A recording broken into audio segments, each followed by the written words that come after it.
안녕하십니까, 이진우입니다. 뉴스 들으셔서 아시겠지만 아프가니스탄에서 미국이 최근에 완전히 철수를 했습니다. 2001년 9.11 테러 다음 날부터 시작된 미군과 아프간의 전쟁이 20년 만에 사실상 공식적으로 종료된 건데요. 하지만 아프간을 떠나는 미국에 대해서 탈레반과 좀 다른 급진적인 이슬람 세력인 IS가 폭탄을 터뜨리면서 다시 또 보복에 보복이 이어지는 분위기고요.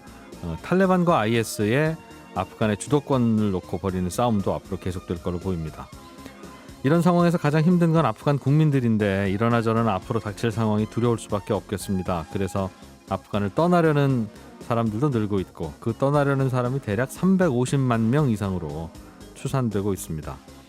그러면 아프간을 떠나는 혹은 앞으로 떠날 사람들은 어디로 가야 되는 건지, 과연 어느 나라에서 누가 받아줄지 정해져 있는 건 없고 이 문제를 푸는 게 국제사회의 숙제인데요. 그래서 오늘 역시나 박정호 시간에는 전 세계적으로 관심을 기울이고 있는 이 난민 문제에 대해서 깊이 좀 짚어보려고 합니다. 우리 밖의 난민, 또 우리 곁의 난민들에 대해서 함께 생각해 보죠. 손에 잡히는 경제 플러스, 광고 잠깐 들으시고 시작하겠습니다.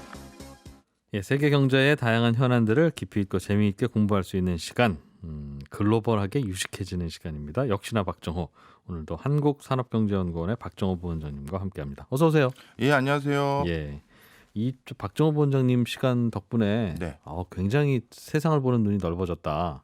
아유, 이런 칭찬을 하시는 분들은 도대체 언제쯤 나오는 겁니까?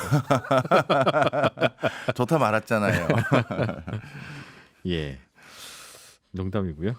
늘 항상 감사하고 아유, 있습니다. 저희가 별 말씀을 감사합니다. 오늘 들고 오신 주제는 예. 이것도 좀 핫한 얘기네요. 네, 그렇죠. 난민. 네.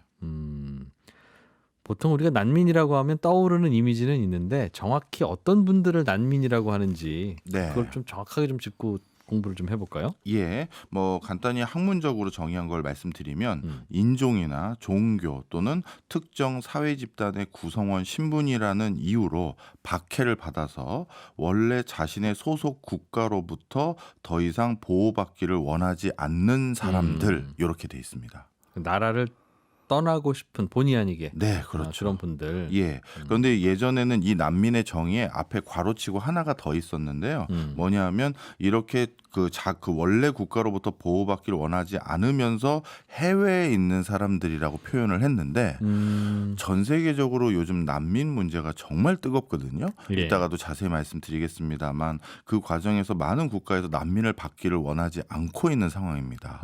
그래서 난민임에도 불구하고 그 해당 국가에서 벗어나지 못한 난민의 숫자가 점점 늘고 있어요. 해외로 나오지도 못한. 네. 그러면 최근에 한국으로 온 아프간 국민들은 네. 난민입니까? 난민입니다. 예. 그 나라를 떠나고 싶고 네. 박해를 받고 탄압을 받고 있으니. 네. 근데 원래 이렇게 난민으로 우리가 공식적으로 인정을 하려면요. 난민 신청자로서 접수를 받고 그 특정 국가에서 우리로 따지면 법무부죠. 네. 나름대로 이제 심사를 거쳐서 인정을 해줘야 되는데요. 이번 같은 경우는 이제 특별 기여자라는 아주 독특한 이름을 붙였습니다. 그래서 한시적으로 거의 난민에 준하는 지위를 부여한 거고요. 해외 국가 같은 경우 이번에 한국의 처우에 대해서 전 세계적으로 외신에서 크게 보도를 많이 했습니다. 한국의 처우? 예, 한국이 이 아프가니스탄 국민들에게 보내줬던 처우에 대해서 예. 크게 보도를 많이 했는데요. 일단 한국이 이렇게 높은 행정력을 가지고 있는지 몰랐다라는 논조가 많아요.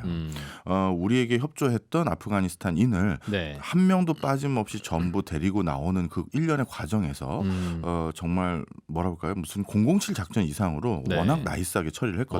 예. 대표적으로 일본 같은 경우는 일본 국가에 협조한 사람들을 전부 또 데리고 오겠다라고 했는데 2번 비행기가 사람을 태우지 못하고 그냥 떴어요. 그리고 3번째 지금 또 시도한다고 했는데 그것도 제대로 잘 안 됐고요. 네. 그리고 스웨덴 같은 경우는 전 세계적으로 약간 뭐라 그럴까 욕을 먹고 있는 상황인데 스웨덴은 스웨덴 대사관 직원들이 예. 스웨덴 대사관에서 일하고 있었던 아프가니스탄 주민들에게도 네. 우리 내일 철수한다라는 얘기를 안 했어요. 그리고 하루아침에 그냥 자기들끼리 가버린 거예요. 아침에 출근해 보니까 아무도 없는. 그렇죠. 그래서 전 세계적으로 지금 아프가니스탄에서 이제 뭐 일종의 탈출인 거죠. 네. 이 탈출을 하는 과정에서 그들하고는 어떤 관계 설정을 맺었고 나올 때는 어떻게 나왔는지에 대해서 서로 비교하게 돼버린 거예요. 나라별로. 그런데 지금까지 외신에서 보도된 바로는 우리가 너희들도 같이 데리고 갈게. 뭐 특별히 우리에게 기여한 하는 사람들을 일단 그러려면 니네가 알아서 공항까지 와. 이게 일반적인 국가들의 방침이었는데 예. 우리 한국은 미국 군 부대에 예. 뭔가 납품을 했던 그 회사에 예. 버스를 한 3대를 빌렸어요. 어허. 그리고 예. 그거에 예. 다 일괄 태워서 공항까지 간 거예요. 예. 그러니까 입구에 있었던 미군 부대 사람들도 저 버스는 우리가 아는 버스 이렇게 해서 통과도 쉬웠고 예. 그리고 뭐 탈레반 역시도 그냥 미군이 이용하던 버스 안에 사람들이 타고 가는 거니까 저건 뭐 미군과 관련된 일인가 보다 해서 예. 여러 가지가 수월성 있게 진행된 거죠. 아, 미국 빠져나오는 것까지는 안 건드리니까. 그렇죠. 그래서 이번에 이러한 행정력에 굉장히 또 놀랍게 보도 많이 되었다 이렇게 말씀드립니다. 이게 근데 아프간 국민들만 난민이 아니라 그렇죠. 여러 문제가 생기는 나라들에서 이제 나라가 정부가 무너지거나 아니면 무너지지는 않았어도 도저히 같이 머무를 수 없는 정부이거나 하면 과거에는 이제 일부 정치인들이 망명을 한다는 방식으로 해외로 떠나기도 했는데 이제는 많은 국민들이 일반인들도 네. 한꺼번에 탈출도 하고 네. 뭐 그러다 보면 다 난민인 것이죠. 네, 맞습니다. 그래서 참 오늘 놀라운 통계들을 많이 말씀드리게 되는데요. 예.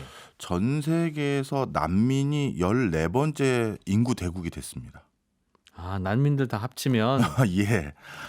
14번째 나라가 된다. 예, 설명을 좀 드릴게요. 유엔 난민 기구에서 올해 연말까지 아마 전 세계적으로 난민으로 우리가 카운트할 수 있는 숫자가 9천만 명 정도 될 것이다라고 집계를 하고 있는 상황입니다. 예. 이 9천만 명이라는 숫자는 거의 지구 인류의 100명 중에 1명 이상이 이미 난민이라는 거예요. 100명이 모이면 그중에 1명 이상은 난민이 벌써 된 거죠. 네. 자, 그런데 이게 조만간 뭐 아마 아프가니스탄 사태가 이제 본격적으로 점점 더 일단락이 되고 나면 그리고 코로나19 사태가 이렇게 길어지고 나면 더더욱 난민이 늘어서 내년 아니면 내후년에 난민이 1억이 넘을 거라고 보는데 이 1억이라는 걸 기준으로 하면 이집트가 전 세계 14번째 정도 인구 대국이거든요. 네. 1억 조금 넘어요. 그러면 이집트랑 맞먹는 숫자가 되는 거죠. 앞으로도 점점 늘어날까요? 앞으로는 더더욱 많이 늘어나는데요. 이게 이제 난민이 되는 이유가 특별하게 하나가 더 생겼습니다. 그동안 난민이라고 하면 뭔가 전쟁 때문에 뭐 또는 종교적 박해 때문에 뭐 이런 것들이 많았잖아요. 예. 그런데 이미 국제적인 난민 관련한 어떤 협회나 연구자들은 난민이 되는 가장 첫 번째 이유를 전쟁이 아니라 네. 기후 환경 변화로 꼽아요. 아, 환경으로 인해서 농사를 못 짓게 되면 그 네. 땅에 살던 분들은 이주해야 되니까. 그 기후 환경 변화라는 게 이유도 또 다양합니다. 일단 바닷가 근처에 살던 사람들 중에서는 해수면 온도가 올라와서 해수면 수위가 올라와서 못 살죠. 그래서 못 사는 분들 계시고요. 그다음에 아프가니스탄에서도 일부는 사실 기후 난민이에요. 아프가니스탄이 최근 10년 동안에서 한 7, 8년이 연달아 가뭄이었거든요. 예. 근데 아프가니스탄은 원래 그 산지가 험지로 유명합니다. 그런데 최근 이상 기후로 인해서 만년설이라고 불리우는 산에 눈이 안 쌓이는 거예요. 그러면 이제 하류 지방에 물이 당연히 안 생기겠죠. 네. 그 눈이 녹아서 물이 나오는 건데. 눈이 안 온다는 거죠. 그렇죠. 안 오고 안 올 뿐만 아니라 빨리 녹아버려. 와도 어쩌다가 녹아버리고. 또. 네. 그러다 보니까 농사 지을 수 있는 땅이 없어져서 가뭄 때문에 실향민이 또 생긴 거예요. 네. 그 사람들은 탈레반이고 IS도 그런 거 모르고 난 저 오지에서 농사 지었는데 네. 거기서 이제 농사 못 짓게 된 거죠. 이런 숫자도 사실 포함되어 있어요. 잘 몰라서들 그러시는데. 뭔가 환경이 나빠지는 지역은 어느 나라에 있는데 거기서 못 살면 다른 지역으로 옮겨가서 살면 되는 게 일반적이죠. 그렇죠. 일반적인데 그 나라 안에서는 더 이상 갈 곳이 없을 때가 있어요. 국가가 그들을 돌보지 못하면. 예. 그러면 이제 농사 또 재밌는 게요. 이 기온이 올라가면요. 원래 저쪽 나라는 농사를 못 짓는 땅이었고 네. 이쪽 나라가 농사를 짓는 땅이어서 나는 이 나라 국민으로 여기 살았는데 기온이 자꾸 오르가다 보니까 여긴 사막이 되고 저쪽이 비가 오기 시작하면서 저쪽이 비옥해지는 거예요. 예. 그럼 글로 가는 거거든요. 근데 그 나라에서는 왜 남의 나라 땅에 와서 네가 이러고 있니? 이렇게 되는 거죠. 예. 바로 이런 이유들로 인해서 타국에 가야 되는 여러 기후 이상으로 생기는 분들이 계신데 이게 수치가요. 세계적인 난민 관련한 연구자들은 2050년 정도 되면 네. 2050년 되면 한 전 세계에서 이 기후 환경으로 원하던 곳에서 살지 못하고 이동하는 분이 5억 명 이상이 될 가능성이 높다고 얘기합니다. 지금보다 훨씬 많아지는. 네, 5억 명이면 지금 1억 명제가 정도 된다고 했었잖아요. 나머지 거의 5배에 해당되는 저 숫자는 이제 다 기후 환경 변화 때문인 거죠. 주로 이제 해수면이 높아지면서 바닷가에서 못 사는 네, 분들이 많아진다는 뜻이네요. 네, 전 세계 대도시들이 대개는 바닷가에 있으니까. 그것도 있고요. 난민이라는 개념은 언제부터 생겼습니까? 이거를 이제 역사적으로 따지면 정말 언제부터 난민이라고 지칭할 거 없이 전쟁이 있었을 땐 다 난민이 있었었죠. 예. 근데 국제적으로 난민을 관리하자, 보호하자라는 거는 세계 난민 기구라고 해서 2차 세계 대전 이후부터 이제 생긴 것이고요. 우리나라도 사실 난민에 대한 인지도가 생각보다 빨리 일어났던 대표적인 국가입니다. 그래서 우리나라 같은 경우 난민과 관련된 법규를 아시아에서 제일 먼저 만든 나라거든요. 그래서 난민 인식에 대해서 선진국이라고 부르는데요. 예. 한국에서는 아시아 최초로 난민법을 만들었었는데 그게 2013년도입니다. 예. 그리고 원래 난민 신청은 우리나라에선 언제부터 인식을 하고 이 사람이 난민이니까 신청을 받아주자라고 했냐 하면 첫 기록이 1994년도입니다. 꽤 최근이네요. 예, 꽤 최근이죠. 그 전에는 난민이 우리나라로 올 생각들은 잘 안 한. 그렇죠. 안 했고 난민이라는 개념 자체를 국가에서 이제 수용을 못 하고 있었던 거죠. 예. 자, 그런데 그러니까 첫 난민 신청을 받았던 94년부터 2013년 동안 20년 동안 난민 신청자 숫자가 한 5천여 명 정도 됐었어요. 예. 그리고 최근까지 다 누적으로 따지면 이제 4만 명이 넘었습니다. 그러면 난민 신청을 했다라는 건 제가 한국에서 난민으로 저를 수용해 주세요. 여기서 장기 체류할 수 있게 해 주세요인데 예.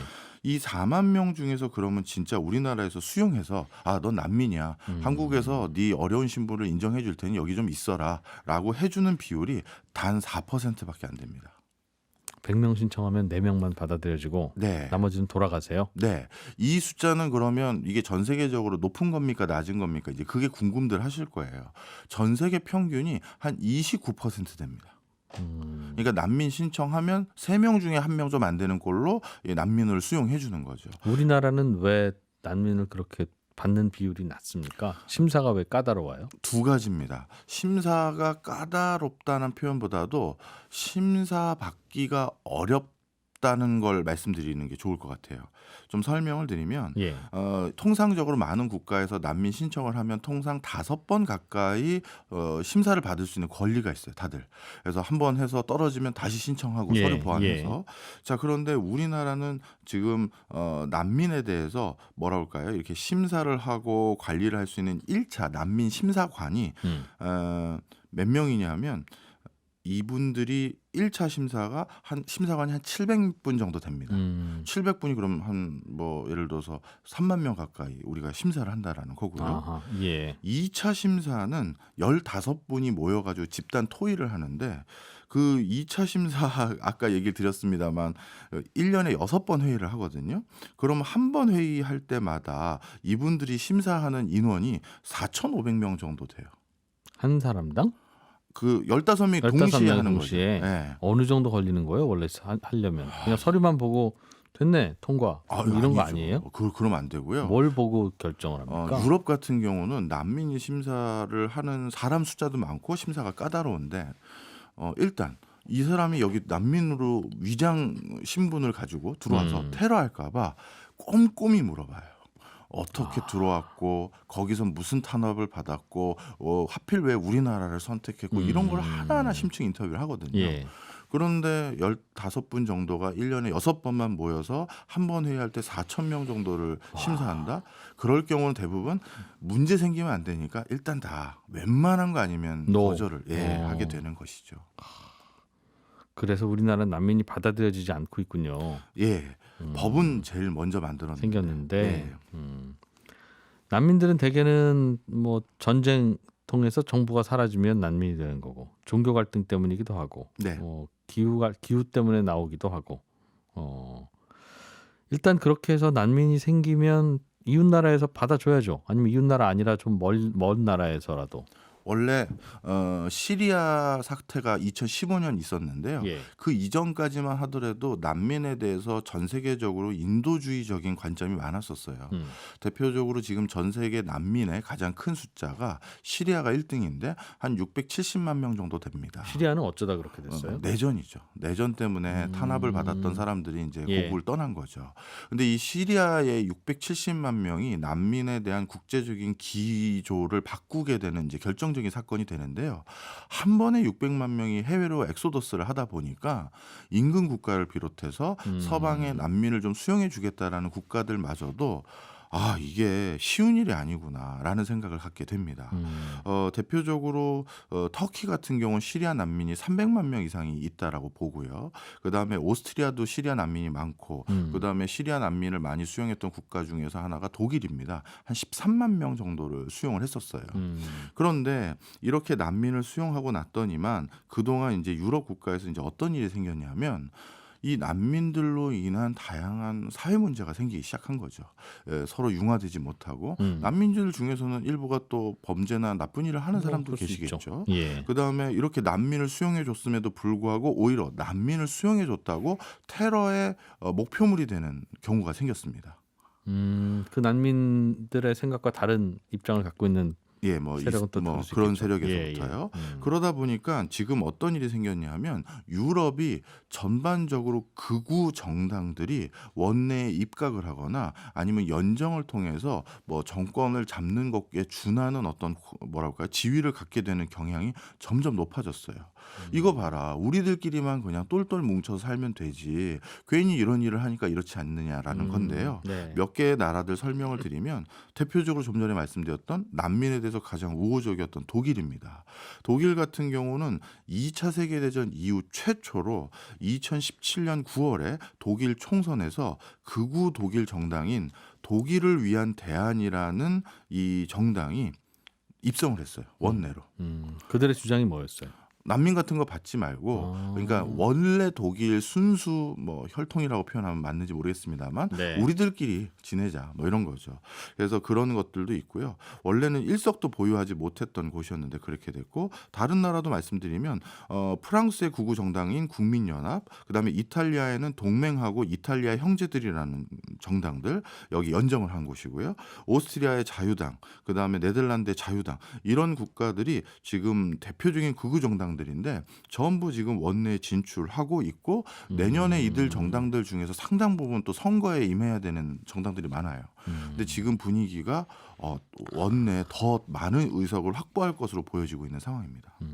처음에는 인도적인 차원에서 어려운 분들이니까 받아야지 그래야 우리가 인류지라고 해서 받긴 했는데 네. 받고 나면 이제 불편하기도 하고 또 융화도 잘 안 되고 우리 국민들 중에도 더 힘든 사람 많아 이렇게 하기 시작하면 이제 그게 갈등이 되는 거네요. 네. 그래서 시리아 내전 때 시리아 난민들에 대해서 가장 먼저 적극적으로 우리라도 수용해 주겠다라는 게 독일 메르켈 총리였습니다. 예. 그래서 독일이 많은 시리아 난민을 수용하다 보니까 인근의 유럽 국가들도 분위기가 야 우리만 나쁜 사람 되는 것 같다. 네. 야 우리도 좀 저런 더 좋은 일에 동참하자 해서 유럽의 많은 국가들이 시리아 난민을 수용을 했었어요.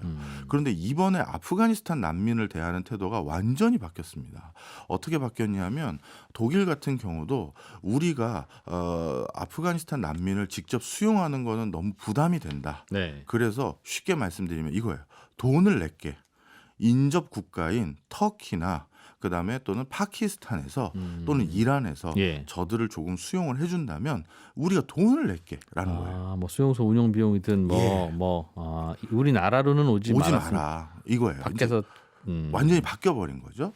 그리고 이번에 아프가니스탄 난민 어떻게 할 거냐라는 것에 대해서 국제적으로 이제 뭐 이슈가 되지 않았겠습니까? 그런데 여기에 대해서 그럼 우리가 난민 좀 수용할게요라고 공식적으로 발표한 국가가 제가 확인한 건 3개인데요. 네. 영국이 2만 명 수용하겠다. 그다음에 캐나다가 2만 명 수용하겠다. 호주도 몇천 명 수용하겠다라고 발표는 했어요. 예. 근데 이제 그 발표의 세부적인 내용을 또 살펴보면 아쉬움이 많은 게 영국 같은 경우는 2만 명을 수용하겠지만 1차적으로 5천 명만 와라. 그럼 나머지는 언제 갑니까? 지금 저 사람들은 하루가 급한 사람들인데 나머지 일정에 대해서는 발표를 안 하고 있어요. 네. 그리고 호주 같은 경우도 몇천 명 수용하겠다라면 몇천 명을 실어 나르셔야 되잖아요. 네. 날라야 되잖아요. 근데 그런 계획도 사실은 없는 상태. 혹시 오시면 이런 뜻인가요? 네, 그런 알아서 오시면이란 표현이 더 맞을 수도 있겠네요. 참. 그래서 이렇게 분위기가 싹 바뀌었고요. 터키가 지금 가장 난민들 때문에 고민이 많습니다. 시리아 난민의 상당 부분 또 터키로 왔고요. 예. 아프가니스탄 난민들도 또 상당 부분이 터키로 갈 거예요. 왜냐하면 터키를 거쳐서 그들이 가고 싶은 대표적인 행선지가 유럽이거든요. 유럽으로 바로 가기는 이런저런 정책들 때문에 어려워요. 일단 비행기를 못 하잖아요. 그러니까 아하. 진짜 고난의 예, 행군으로 걸어가는 거예요. 그러다 보면 터키가 제일 가깝다. 그렇죠. 터키에서 그리스의 섬까지는 뭐 뗏목 같은 걸로 건널 수도 있어요. 예. 그래서 그리스는 지금 해안가에 뭐라 그럴까요? 그 장벽을 쌓는다고 해야 될까요? 난민들이 함부로 못 들어오게끔 네, 네. 그렇게 막는 상태고, 터키는 그동안에 뭐 같은 이슬람 문명권이기도 하고 여러 가지 목표지가 우리가 아니라 저 유럽이니까 이런 이유들로 인해서 받았었는데, 그리고 하나가 더 있어요. 유럽 국가들이 우리한테 보내지 말고 돈 줄 테니까 거기에 있게 해다오라고 예, 해서 유럽 국가들이 터키에 보낸 난민 수용 자금이 3조 원 정도 돼요. 와. 이 규모가 엄청난 거죠. 그래서 이제 그 금액을 받고 그동안 수용을 했다가 터키도 입장이 달라졌어요. 이제 우리도 이거 감당이 안 되고 이게 너무 많아서. 너무 많다. 그래서 터키도 지금은 아프가니스탄 난민에 대해서는 굉장히 부정적인 입장이다. 이렇게 말씀드립니다. 점점 더 난민들이 갈 곳은 줄어드네요. 줄어들죠. 안 그래도 거기서는 터키도 좀 멀고 다 멀 텐데 그 옆 나라 파키스탄 그쪽으로도 꽤 많이 가 있다고 들었는데. 맞습니다. 예. 이게 공식적인 통계와 실상이 다른데요. 음. 뭐 잠깐 그러면 네. 네. 광고 듣고 네. 파키스탄 이야기도 좀 이어가 보겠습니다. 한국산업경제연구원 박정호 부원장과 함께 난민이라는 주제를 전 세계가 한꺼번에 다 고민하는 문제이기도 하죠. 주제를 놓고 이야기하고 있습니다. 지금까지는 뭐 난민의 상황, 현황 어떤 고민하는지 대략 뭐 듣긴 했는데 좀 더 좀 예민하고 또 솔직하고 같이 고민해야 될 질문들을 좀 던져보죠. 난민이라는 게 되고 싶어서 되는 분들이 없으니 그렇죠. 뭐 이웃을 서로 사랑하고 그렇게 어울려서 살아가는 게 인류의 목표라면 당연히 갈 곳 없고 아무것도 가진 것 없는 분들은 도와드려야 되는데 네. 이게 같이 거주하면서 살려다 보니까 마치 그 노숙하는 분을 우리 집에 들여서 방 하나 드린 것처럼 네. 이게 그러면 좋은 일이고 하면 좋기는 한데 이게 매일매일이 불편하잖아요. 예. 그것 때문에 이제 생기는 갈등이겠죠? 예, 맞습니다. 전 세계적으로 그래서 인도적인 차원에서 난민을 수용했다가 지금 분위기가 싹 바뀌고요. 심지어 분위기가 바뀐 정도가 아니라 다시 수용했던 난민들을 내쫓기 위한 정말 극악무도한 일들도 생기는데요. 뭐가 제일 불편하다고 느끼는 거예요, 실제로 받고 나면? 이게 좀 이제 노골적으로 좀 표현을 드리면요. 예. 한번 난민에 대한 거에 대해서 부정적인 기조가 생기면 모든 국가에서 일어나는 나쁜 일들을 다 난민 탓을 하는 상황이 됩니다. 범죄율이 올라가거나 전염병이 돈다던가 아니면 뭔가 쓰레기가 많이 생긴다든가 이 모든 것들을 다 난민 탓을 하는데요. 대표적으로 이것 때문에 지금 전개되는 국제적으로 가장 큰 이슈가 국제적으로 난민촌들이 여기저기 생기고 있거든요. 예. 대부분 특정 국가가 내전이 일어나거나 종교적으로 큰 뭐 평지풍파를 겪고 나면 그 인접 국가로 당연히 난민들이 많이 가버리겠죠. 그 중에서 난민들이 대거 집단촌을 형성한 곳이 콕스 바자르라는 방글라데시에 있는 미얀마 네. 옆에 바짝 붙어 있는 동네인데요. 여기는 로힝야족이라고 미얀마는 원래 불교 국가잖아요. 예. 근데 이 로힝야족은 이슬람 문명권입니다. 그러다 보니까 이 사람들이 이 미얀마를 떠나서 바로 옆에 방글라데시인 이슬람 국가에 터를 잡았는데 그곳이 콕스 바자르라는 곳인데 여기가 세계적인 난민촌이에요. 근데 이 콕스 바자르를 방글라데시에서 이제 철조망으로 이제 울타리를 쳐줬겠죠. 그 안에서만 살아. 나오지 마세요. 네. 예. 그런데 이 방글라데시 경제가 요즘 너무 어려워요. 예. 그러다 보니까 어떤 일이 생기기 시작했느냐. 난민들이 자꾸 저 철조망에서 어떻게 밖에 나왔는지 모르겠지만 밖에 나와가지고 우리 일자리 뺏어가고 예. 그리고 범죄가 생겼는데 실제 몇 건은 뭐 이런 사람들이 결부된 예. 것도 있었겠죠. 예. 그럼 이게 커지겠지 않겠습니까? 이슈가. 그러다 보니 최근엔 어떤 일마저 생겼냐면 방글라데시 국민들이 네. 삶이 어렵다 보니까 아까 말씀드렸던 그 난민촌인 콕스 바자르에 방화를 해버리는 거예요. 불을 지르는 거죠. 그러면 거기는 철조망으로 막혔으니까 밖으로 나올 수가 없는 거잖아요. 예. 많은 사람이 저 크게 사상자가 생기거나 이런 일이 생겨 버리고요. 네. 지금 이런 일들이 하나씩 또 생겨가고 있고 대표적으로 아까 그 아프가니스탄 난민 말씀드렸는데 공식적으로는 뭐 이제 300만 명 가까이가 밖에 나오려고 한다라는 건데 네. 이거는 말 그대로 공식적인 통계인 걸 뿐이고요. 난민의 집계는 공식적인 통계라는 거 말고 진짜 실상은 훨씬 그 숫자가 많습니다. 그래서 지금 아프가니스탄 같은 경우로 말씀드리면 아프가니스탄 전체 국민이 4천만 명 정도 돼요. 그런데 지금 파키스탄 정부 측 입장은 우리 쪽에 벌써 지난 20년 동안 전쟁한 지 20년 됐잖아요. 네. 넘어온 아프가니스탄 인구가 300만 명이 넘는다. 그리고 이란하고 나머지 쪽도 야 우리도 300만 명 가까이 돼. 그럼 지금 또 300만 명이 또 나오고 싶어 하니 예. 4천만 명 중에서 거의 1,000만 명이 나가는 거잖아요. 그러면 한번 생각을 해보시죠. 만약 우리나라에 어떤 인접 국가에서 300만 명의 난민이 동시에 들어온다. 이거는 아무리 인도적인 마음이 있다 하더라도 정말 수용하기가 쉽지가 않고요. 그래서 이게 그냥 일정 수준 이상으로 그 규모가 커져 버리니까 생기는 모든 문제다. 이렇게 말씀드리고 싶어요. 예. 아프간은 그럼 어떡하죠? 그 난민들은 마음을 고쳐먹기도 쉽지 않을 거고 어딘가에서 받아줘야 되는데 받아줄 곳은 없죠. 예. 그래서 일단 이런 대규모 난민이 생기는 지역에 인접한 국가들부터 본인들의 직면한 일이 돼버리니까 대안들을 적극적으로 고민하기 시작했고 네. 약간 이제 먼 나라들은 저거 어떡하냐. 오히려 좀 가까이 있지 않다 보니까 인도적인 목소리가 그쪽은 더 높죠. 우리나라가 그렇죠. 예.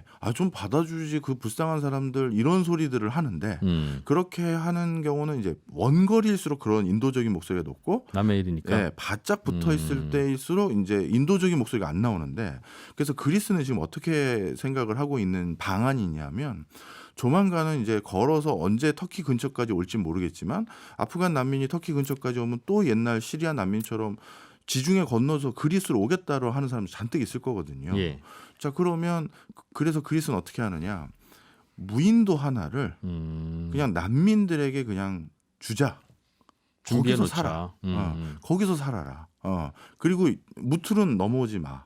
이렇게 해볼까라는 방안을 고민한다든지 그리고 터키 같은 경우는 본인들도 좀 척박하면서 터키도 내부 상황이 뭐 만만치 않거든요. 쿠르드족하고 예. 상황이 오히려 쿠르드족하고 본인들이 접하고 있어서 좀 불편했던 지역에 좀 보내가지고 네. 거기에서 좀 뭔가 뭐 버퍼 역할을 한다라고 할까요?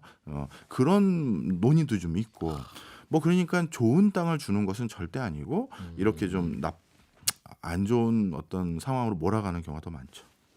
또 어디가 특별히 잘해주기 시작하면 그쪽으로 더 몰리는 문제도 생길 거예요. 중요한 말씀하셨어요. 이게 뭐 소문이 나는 거죠. 쉽게 얘기해서 어디가 예. 받아준대. 예. 그래서 이제 오스트리아 같은 경우가 대표적으로 큰 피해를 입었던 국가인데 메르켈이 난민의 여왕이라고 불릴 정도로 난민을 많이 수용하다 보니까 예. 독일로 가는 대표적인 경로가 터키 그리고 유럽 거쳐서 오스트리아였어요. 예. 그런데 이제 독일까지 안 가고 오스트리아에 그냥 머무르는 사람들이 꽤 많았겠죠. 그 과정에서. 오스트리아가 지금 난민에 대해서 가장 부정적인 기조가 생긴 거예요. 그래서 어디가 한번 받아준다라는 소문이 나면 네. 글로 몰리기 시작합니다. 바로 그것 때문에 어떻게 보면 우리나라도 한번 큰 이슈가 있었었죠. 제주도의 예멘 난민들. 이 예멘 난민들이 한꺼번에 한 500명이 동시에 난민 신청을 하다 보니까 그리고 제주도라는 작은 어떤 공간에서 이거 어떻게 할 거냐. 그동안은 인도주의적으로 1명, 10명 우리 눈에 잘 안 띄니까 네. 실제 통계는 뭐 3만 명 이상 되는 사람이 벌써 난민 신청을 했지만 이렇게 인도를 우리가 그랬는데 제주라는 그 섬에서 500명이 동시에 신청하니 이거 어떻게 할 거냐라는 게 그때 이슈가 된 거죠. 그때 이후 지금 우리나라에서도 어떤 기조가 있냐면 아까 아시아 최초로 난민법을 만들었다고 말씀드렸잖아요. 예. 청와대 청원에 그 청와대 게시판 청원 있지 않습니까? 난민법 없애달라는 청원이 올라온 지가 꽤 오래됐고요. 그거에 대해서 동의한다라는 의견이 제가 예전에 살펴봤을 때만 해도 40만 명이 넘었던 걸로 기억하거든요. 난민법의 어떤 문제 때문에 반대하시는 거예요? 그런 법이 있어서 수용을 할 수 있는 법적 근거가 생기고 절차가 생기면 또 찾아오잖아요. 그 난민은 아예 안 받는 안 나라로 받자. 선언하자. 네, 이런 걸 원하시는 거죠. 그런 분도 계시는 거고. 네. 참. 그 마음이 동하기로는 당연히 난민 받읍시다 우리 그렇게 주장하고 싶으나 나는 싫으니 당신네 안방에서 받으세요라고 하면 그 참 그 뭐라고 할 수도 없고 어떻게 풀어야 돼요? 이게 인류의 문제이기도 하고 당장 우리의 문제이기도 하고 이게 우리의 문제가 되는 순간 또 국론이 불연될 거 아니겠습니까? 네. 예. 이게 진짜 전 세계적인 지금 아무도 해법을 찾지 못한 문제입니다. 네. 당연히 어떤 사람들이 인도주의적인 생각이 없으시겠어요. 우리 사람들은 다 그래도 선의를 베풀려는 마음들이 있잖아요. 네, 측은지심이. 그런데 그게 막상 우리 앞에 난민촌이 생긴다라든가 우리 동네에 온다라고 하면 그것도 약간 수용 가능하거나 일시적으로 온다라고 하면 특히 우리 한국인처럼 마음 좋으신 분들은 정말 적극 받아줄 텐데 대규모로 오고 이제 여기서 당분간 계속 살 거래라고 하면 이거는 좀 이제 머리가 아파지는 거죠. 그래서 지금 국제적으로는 이건 어떻게 해결할 수 있다라는 생각은 아무도 솔직히 못 갖고 있는 상황이고요. 오히려 서로 이제 손가락질만 점점 늘어나고 있어요. 대표적으로 세계적인 배우인 조지 크루니 같은 경우는 저기 남지중해 연안에 자기 섬도 있고 뭐 이런 여러 가지 뭐 자기 휴양지를 가지고 있겠죠, 개인 소유로. 그런데 이탈리아 정부가 난민 수용을 안 하고 그래서 시리아의 어린 애들이 지중해 바다 위에서 익사를 하고 지금 전 세계에서 익사로 사망하는 사람이 제일 많은 바다가 지중해거든요. 난민 때문에. 아프리카에서 배 타고 오고 그러다가. 자, 그런데 이제 조지 크루니가 그런 거에 대해서 이탈리아 정부를 비롯해서 많은 국가들에게 뭐라 그럴까요? 비인도적인 행위를 중단해라 성명을 냈어요. 난민 받아라. 네. 그랬더니만 바로 그 이탈리아 아주 우리로 따지면 정치권의 수뇌부 분들이 네가 그렇게 걱정되면 네 섬에다 해. 네 섬에다 해. 그리고 너희 저기 조지 클루니 네 집이 대저택이라서 그렇게 큰데 우리가 전세비로 보내줄 테니까 네가 데리고 있어. 이런 진짜 수위의 이제 답변들이 오고 가는 거죠. 그러니까 이거는 뭐 제가 오늘 너무 답변이 없는 뭐랄까 결론 없는 말씀을 자꾸 해서 그런지 모르겠습니다. 그래서 그런 논쟁들이 있어요. 그러니까 찬성하는 분도 있고 반대하는 분도 있고 다들 명분도 있고 생각이 깊다 보니 나오는 결론인데 찬성을 하려면 본인 집부터 받아라. 우리 집은 싫은데 우리나라는 받았으면 좋겠다라고 하면 우리나라 어떤 다른 이웃이 받으라는 얘기인데 그걸 왜 당신이 그걸 그렇게 하냐 하면 참 이걸 뭐라고 할 수도 없고 특히 세계적인 이런 난민 문제에 대해서 가장 어떻게 보면 의사결정의 권한을 가지고 있는 게 이제 미국이지 않습니까? 근데 미국이 이번 아프가니스탄 때는 더더욱 소극적입니다. 아프가니스탄에서 미국으로 넘어온 사람이 정확히 몇 명인지 그리고 앞으로 미국은 얼마만큼 수용할 것인지에 대해서 나름대로 그 바이든 대통령도 굉장히 인도주의적인 사람으로 알려져 있지만 어떠한 발언도 안 하세요. 뭔가 상상할 수 있는 아이디어란 방안조차 없어요. 즉 이제 수용만 하는 것도 그게 뭐 한두 분이면 몰라도 여러 명이면 그 안에서 경제 활동도 일어나야 그분도 생계가 되는 거지. 그 안에서 모여만 있다고 해서 그럴 수 있는 거 아니에요. 예를 들면 저하고 박 교수님이 다른 이유로 난민이 돼서 어느 가서 캠프에 있으면 그냥 거기서 주는 밥 먹어야지 되는 건데 그러면 되겠습니까? 거기서 가서라도 방송도 좀 하고 뭔가 생산적인 일을 해야 될 거 아니겠어요. 그런데 이제 이게 난민을 그나마 대규모로 수용해 준 국가들의 공통점이 있어요. 좋다. 우리가 대규모로 수용을 해줄게. 대신 일체 경제활동은 금지. 이거예요. 경제활동을 하면 좋지 않아요? 그 나라 입장에서. 자기들 일자리를 일부 뺏어갈 거라는 생각이 있는 거죠. 그래서 이게 참 수용해 준 국가들이 그러면 그 안에서 거기서 정착해서 살 수 있게끔 만들어주면 좋은데 예. 뭐 아까 말씀드렸던 터키나 방글라데시나 이런 데는 말 그대로 일단 거기 모여는 있어. 그리고 세계 난민 기구나 국제사회에서 원조 주는 게 있으니까 그걸로 너희들에게 뭘 전달은 해줄게. 예. 그렇지만 우리 쪽에 와서 그 취업을 하거나 그건 안 돼가 일반적인 룰이에요. 그러니 지금 이 부분에 대해서는 누구도 명쾌한 대답을 안 주고 있고요. 뭐 예전에 누가 그런 말씀을 하시더라고요. 뭔가 진짜 호주 같은 대륙이 뭐 발견이 이제서야 됐다면 뭐 그러면 그곳으로 다 보내드리면 되는데. 거기는 땅 주인도 없고 나라도 없으니 네. 거기 가서들 알아서 사셔라라고 하면 되는데라고 했는데 지금 그것도 쉽지가 않고요. 또 한 가지가 있는데요. 그런 아이디어를 제시한 학자들이 있었어요. 그런 예. 뭔가 어떤 오지를 개발하고 싶은 어떤 나라에다가 예. 그 오지를 개발하던 그 인력으로 난민들을 보내주자. 그리고 국제사회는 거기 난민촌, 뭐 정착촌, 상하수도 공사, 전기 놓는 걸 공사를 해주면 해주자. 그 나라도 뭐 여러 가지 SOC 공사에 참여하니까 돈을 벌지 않겠느냐. 그런데 그러면 반드시 또 전쟁이 될 것으로 생각하는 경우가 있어요. 왜요? 무슨 얘기냐면 그 난민들이 기후 환경을 빼고 그동안 왜 생겼느냐. 종교가 달라서. 정치적 선호도가 달라서 난민이 된 건데 네. 그 종교가 다른 사람들을 다시 불러놓고 그다음에 그러니까 이슬람하고 불교가 같이 살라는 거잖아요. 또 싸운다 이거죠. 또 싸우는 거죠. 네. 그러니까 이거를 그러면 한 곳에 전부 모은다는 그 아이디어 자체가 거기를 또다시 무슨 뭐랄까요? 엄청난 뭐 전쟁터로 만드는 일밖에 안 될 거다라는 게 굉장히 또 설득력 있게 받아들여지고 있습니다.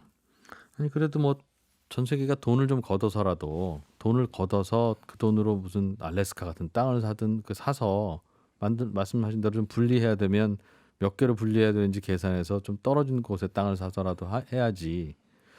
왜 기후 환경 탄소 탈탄소 내지는 뭐 그런 이산화탄소 온실가스 많아지는 건 계속 그걸 논의하고 뭐 뭘 만듭시다 하면서 이거는 왜 논의를 안 하죠? 안 중요해요? 그러니까 사람인지라 예. 어딘가에 물리적인 공간이 일단 필요하잖아요. 온라인에서만 모든 걸 할 수는 있는 게 아니니까요. 예. 그 공간이라는 건 지금 지구상의 거의 남극 대륙을 뺀 모든 공간은 주인이 있거든요.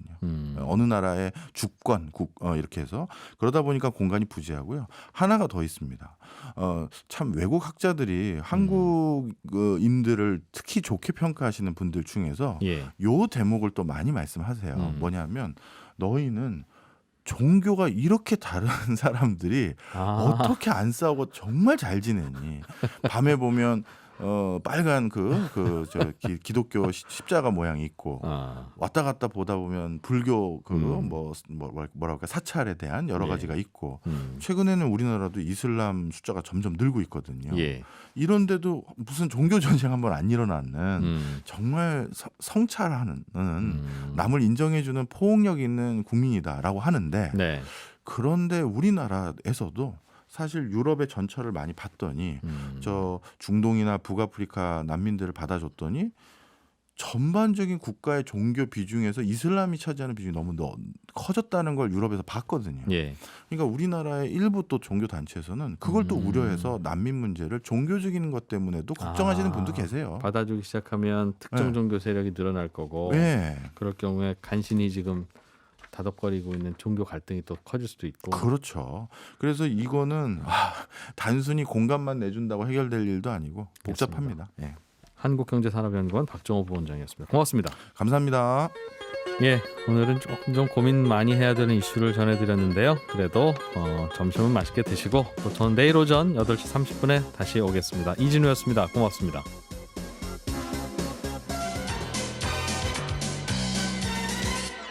더 깊고 더 재미있는 경제 이야기. 이진우의 손에 잡히는 경제 플러스.